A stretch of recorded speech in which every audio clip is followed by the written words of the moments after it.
सर्वांना आवडणारी, टिफिनसाठी उपयोगी, प्रवासातही नेता यावी अशी चविष्ट, सोपी, झटपट बटाटा भाजीची रेसिपी बघूयात. साहित्य डिस्क्रिप्शन मध्ये दिले आहे. प्रथम बटाटे धुतल्यानंतर त्याच्या 2 फोडी करून घ्यायच्यात. प्रेशर कुकर मध्ये 1 ग्लास पाणी टाकायचे. भांड्यात पाणी टाकायचे नाही. कुकरच्या 5 शिट्ट्या करून बटाटे वाफवून घ्यायचेत. कुकर रूम टेम्परेचरला आल्यावर उघडून बटाटे थोडे थंड झाल्यानंतर त्याची साले काढून घ्यायची. मीडियम साईजच्या फोडी करायच्या. कांदे, मिरची, कोथिंबीर कापून घ्यायची. आले किसून घ्यायचे. आता फोडणी करता कढईत तेल गरम झाल्यानंतर त्यात मोहरी, जिरे, कढीपत्ता टाकून लो फ्लेमवर सर्व परतायचे. त्यात आले, हिरव्या मिरच्या परतून घ्यायच्यात लो फ्लेमवर. नंतर कांदे गुलाबीसर होईपर्यंत परतून घ्यायचेत लो फ्लेमवर.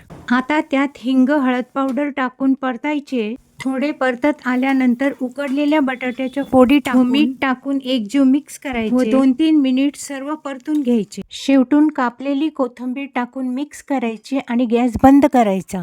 ही भाजी पुरी, चपाती, वरण भाताबरोबर खूप छान लागते. तुम्ही पण बनवा, सर्वांना नक्की आवडेल. धन्यवाद.